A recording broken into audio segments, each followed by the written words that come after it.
is it important for PR agencies to also be here, apart from the fact your clients are here?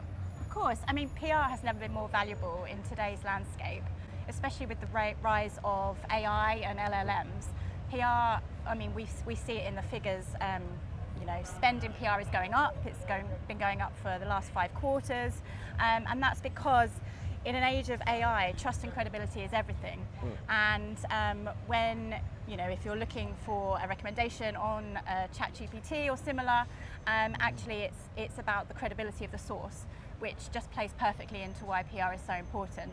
And what we find is it's not just about having one amazing piece of coverage, it's about frequency and it's about consistency. And by consistency, I mean what your key messages are. You need to be consistent across all of your channels. And actually what we've seen is 74% of AI citations are coming from comms-based channels, which is PR, it's websites, it's blogs, it's social, it's earned media. So to come back to your question, why are we here? Because our clients need to be seen here. We need to help them make sure that their narratives are consistent with what we do throughout the rest of the year. And that tracks across all of their channels. So marketing, PR, and so on. Yeah, it's interesting because you just have to look at the last 8 or 9, 10 IPA bellwether, you know, surveys that come out quarterly for the industry, and I've noticed that public PR is a consistent outperformer. What's behind that? Again, it comes down to its trust, its credibility, and its authority. It's those 3 things, which PR has always been about. I think the main shift is that historically, it's human views. It's how you're perceived by humans. That is obviously still number 1, but now it's also about how the machines see you, and that's where PR comes in, because you need to be seen in the credible publications.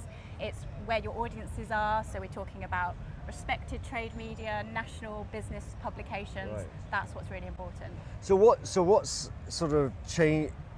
I would imagine then that's meaning change inside the agency in how it's structured and how you guys all work. To be honest, if you start talking about GEO strategy, if you boil it down and you can go into a lot of detail, GEO is really about having a really good PR strategy. It's different to SEO. SEO is very technical. This is much more built around reputation. You could have a great SEO strategy, but you might not be discoverable on AI search engines. So the 2 aren't the same thing.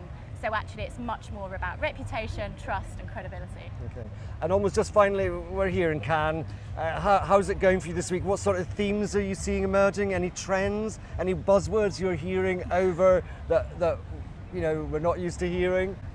It's going to be AI. You know what I'm going to say. Do you know what? The thing I've noticed, which has nothing to do with the industry, everyone is giving out these hydration sachets. It's all about electrolytes this week, and I am all for it. Is that because of the weather, maybe? Yeah, it might be. But yeah, seriously, there's a lot of talk around creativity, actually. I think that we're starting to see, you know, we're constantly swinging back and forth between data and creativity, but now I think we're really seeing how it plays together much more strongly.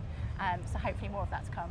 Well, look, have a great rest of week. What's the survival strategy in this weather? Electrolytes. You heard it from GingerMay first. Amazing. Thank you, Mark. So good to see you.